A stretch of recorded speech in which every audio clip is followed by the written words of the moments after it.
What is up, guys? It's your boy Build Crafting Cactus, and today, do you guys enjoy not dying? Well then, boy, do I have the build for you. We're going to be showcasing an amazing Prismatic Hunter build within Destiny 2 The Final Shape. Guys, this is really the build I've been running on my Hunter since The Final Shape came out. Like, I beat the campaign with this for my Hunter. I've been doing Salvation's Edge raid runs with this build. More recently, farming the crap out of the dual Destiny exotic mission. Like, I've just been using this build everywhere because it is so good at survivability. Now, what the heck is this build? Well, let's get started. But first, for this and future build crafting videos, I've partnered with Mobalytics. It's your #1 source for Destiny 2 build crafting information. Guys, everything you need to know about the build we're showcasing in this video, all laid out in an easy to read and understand format, and including dim links, is simply one click away down in the description. So absolutely check it out after you're done watching the video, of course, to see how the heck this build works. So, this build is based around the brand new Hunter exotic chess piece, the Gifted Conviction. Guys, this thing is insane. Like, I don't think people realize just how tanky it is. I'm getting ahead of myself. Let's read the intrinsic perk here. It's called the Gift of Certainty, and it says, activating Ascension or Tempest Strike throws bouncing explosives at nearby targets that jolt and damage them. That's very cool. But it's not actually why we're using this thing. It's the second part. Jolting nearby targets grants you damage resistance. So, here's the thing. If your entire build is based around absolutely jolting the crap out of every single enemy you come across, which is exactly what we've done here, then you are going to have an insane amount of damage resistance up 100% of the time. Because it is not hard to jolt multiple enemies at the same time. In fact, that's kind of the point of jolt. And so you will see in the background gameplay, I almost always have resist ×3, which is a 40% PvE damage bonus, and often resist ×4, which is a 50% PvE damage resistance. And then every single time you have that, let's say you have resist ×4, it lasts for a few seconds, but if you jolt someone else, it reapplies at resist ×4. It just keeps reapplying and reapplying. So again, you have that 50% damage resist with 100% uptime as long as you can jolt someone once every 7 seconds. And with this build, it's almost impossible not to. And to give you guys an example of how much resist this is, I'm at the final boss fight against the Witness. This is the Witness doing its one-shot attack. This is literally programmed to one-shot you. The entire point of this encounter is to hide behind the cover while the Witness is doing this attack, and I just face tank it like it's nothing. All right, here's another example, getting absolutely smacked by these Axe Knights.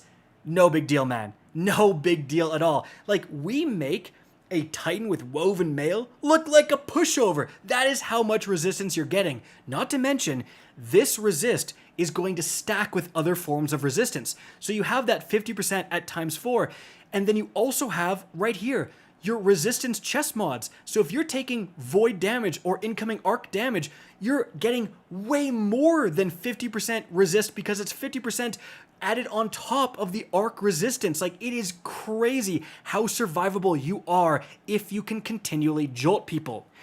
So how do we maintain constant jolts? Well, let's take a look at the weaponry.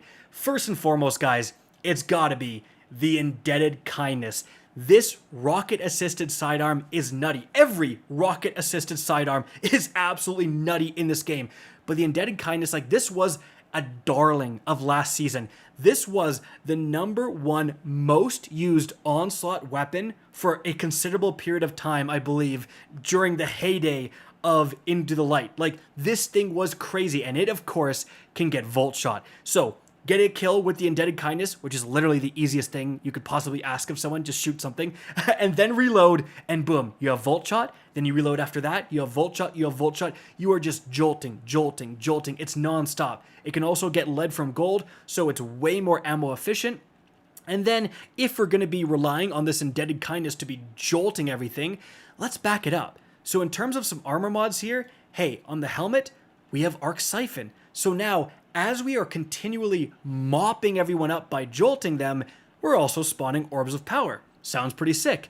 And then, on the arms, hey, we're going to be reloading because of Volt Shot all the time. Let's put on an arc loader. Well, that's a great idea. Now, on the legs, why don't we have constant ammo by putting on an arc scavenger? And if we're using all of those things, let's double up on the amount of arc weapons we have and use something like the Crux Termination in the heavy slot. Now, this is an incredibly good arc rocket launcher, but it's very hard to get. Like, this is a world drop weapon. Not everyone is going to have a roll this good, right? But it doesn't matter. Guys, the weapons are incredibly flexible, and while I think the Indebted Kindness is probably like the best for constantly killing and volt shotting, you can absolutely use the Unkillable SMG. In fact, a ton of the background gameplay is going to be me using a volt shot Unkillable SMG, and it's working just fine. And that means we free up the special slot if you want to use something like the Supremacy, an unbelievably good sniper rifle. God knows there's a lot of tormentors in the final shape, okay? So running a sniper rifle as good as the Supremacy in the kinetic slot, very, very good idea. Now, originally, we did have the Quicksilver Storm, and the reason for that is because we have a ton of light damage and we are playing Prismatic, so running a Strand or Stasis weapon in this slot is just going to help you get Transcendence more often, but you absolutely don't need to. Like, you can run a bad Juju, it really doesn't matter. The main thing is just something good with Volt Shot. That's really it for the weapons requirements. Like, you don't have to overthink it. Now, in terms of the actual subclass, we have some crazy stuff going on here. Now, I am using Golden Gun, again, because every second activity I play, I'm facing Tormentors, but you can absolutely use Shadow Shot. I would recommend either of those two. Maybe the new Arc Super if you want to keep everything Arc. However, I do think that Golden Gun and Shadow Shot are so much better. And then in terms of the aspects, mainly, guys, we are running Ascension. Yes, it's boosted by our chest piece, so of course we're going to take advantage of that. It has a full 3 fragment slots, which is insane because this is incredible. So when you're in the air, you're going to use your airborne activation key, the same thing you would use if you are using Icarus Dash. You are going to jump up in the air and you are going to jolt and damage everything in a massive area below you. You're going to see in the background gameplay, I jolt and kill so many enemies that I get resist times 3 every time I use this thing, it seems like. And what's better than jolting everything and getting insane damage resistance? Well, how about some more survivability with Stylish Executioner? So anytime we do an elemental debuff, which includes jolting, we go invisible. And again, you are going to see that in the background gameplay constantly. Use Ascension, go invisible. Volt Shot something, go invisible. We are invisible so often. So it's 2 layers of survivability. We have the damage resistance, and then we have the invisibility. Like, it's just incredible. Now, aside from that, in terms of the abilities, we want to be using Gambler's Dodge to get the melee back, but we're not really going to be using our dodge too much. We're just replacing it with Ascension all the time. Then, importantly, though, for the melee, I want to point out we have Combination Blow. Why? Because if you kill an enemy, you get your class ability back, which means we can Ascension, then we go invisible, right? And we just look around for who's weak, go and melee them to death with Combination Blow, we instantly get our class ability back, which gives us the option to use another Ascension. Crazy combo. And we're using Arc Bolt Grenade, and I'll explain why in a sec when we get to the Fragments. In terms of the Fragments, we have Facet of Hope. When you have an elemental buff, guys, we have amplified up 100% of the time, so it's all the time.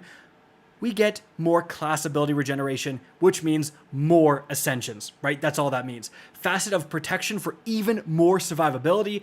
Facet of Dawn for Radiant. However, I think you could replace this if you want to use something else. Facet of Balance, rapidly defeating targets with light damage, which we're very good at doing, gives you melee energy. And this is really just for more combination blows, which means more Ascensions, right? The other part, Darkness, gives grenade energy. We're not using too much, but it's very good for getting your combination blow back all the time. It's just going to give you a redonkulous amount of Ascension activations. And then after that, hey, our arc grenades are jolting, baby. So even our Arc Bolt grenade is now jolting. So we jolt from Ascension, we jolt from our weapon, we jolt from Arc Bolt, and our melee doesn't jolt. but it instantly gives us the Ascension Jolt back. So we are jolting on everything. Now, some more useful things in terms of the actual armor mods here. Just have some heavy finders on the helmet. Now, when it comes to the gauntlet here, not a bad idea to run a firepower because of your jolting grenade. Very easy to get kills with that thing. After that, the resistances depend on what you're doing. In terms of the leg armor, we do want a recuperation and a better already. So this build has a just like disgusting amount of damage resistance and tankiness, but we do lack a bit on healing. So having these being able to simply pick up an orb of power and get health back, like getting a recuperation heal is so much more valuable on this build because we have so much resistance. Like that heal of however much health it gives you, let's say it gives you 70 health, it takes way more shots to get rid of that 70 health because of all of our resistance compared to, a normal build, right? On top of that, guys, in the class item, the piece de resistance, double utility kickstart. We really aren't using a way to sync our armor charges, right? You could, instead of running the Arc Scavenger, absolutely run an Arc Weapon Surge if you want more damage, but I like Scavenger for consistency, especially if I'm running Indebted. You don't need it as much if you're running Unkillable, you could run the Surge for sure, but honestly, like, double utility kickstart, this actually works with Ascension. Ascension uses your class ability, and utility kickstart will trigger and give you, if you have 3 armor charges and then you activate Ascension, it gives you almost half of your Ascension back already. Like, it is really going to increase the amount of times you can spam Ascension on everyone, and that's the goal. We spam Ascension, we spam Volt Shot, we just have constant damage resistance, we're jolting and killing everything on the screen, we can't die. Whenever we're about to die, we go invisible and run away. It is the hunter's dream. Guys, you absolutely need to check out this build. Now, one last thing, guys, in terms of the seasonal artifacts that work with this build, mainly you're going to want Radiant Orbs. When you have Solar or Prismatic, picking up an orb also makes you Radiant, really fantastic, and also Galvanic Armor. So if the damage resistance wasn't good enough, when you have an Arc or Prismatic subclass, incoming damage from combatants is reduced while amplified. Like I said, we are amplified 100% of the time, and all these things are going to stack to give us, like, at the end, we're going to have like 80-90% damage resistance. It's crazy. After that, guys, we have Prismatic Transfer because it's decent, but what you really want is actually Shield Crush. See in the bottom, while you are amplified or radiant, your grenade recharges faster and deals increased damage. So again, we're getting those jolts from our grenade. This is just fantastic for our build, and so these two things really, and Radiant Orbs give us an extra bump in power. Guys, that is going to be it for the video. Hope you enjoyed and found this informative. If you did, please remember to help me out by simply rating and especially sharing this video. If you guys want to see more Destiny 2 content similar to this, don't be afraid to slap that subscribe button. If you want to get in touch with me and keep up to date with the latest channel activity, the best way is to follow me on Twitter at RickCacus. That is linked in the description down below. Again, I hope you enjoyed the video, and as always, have a good day.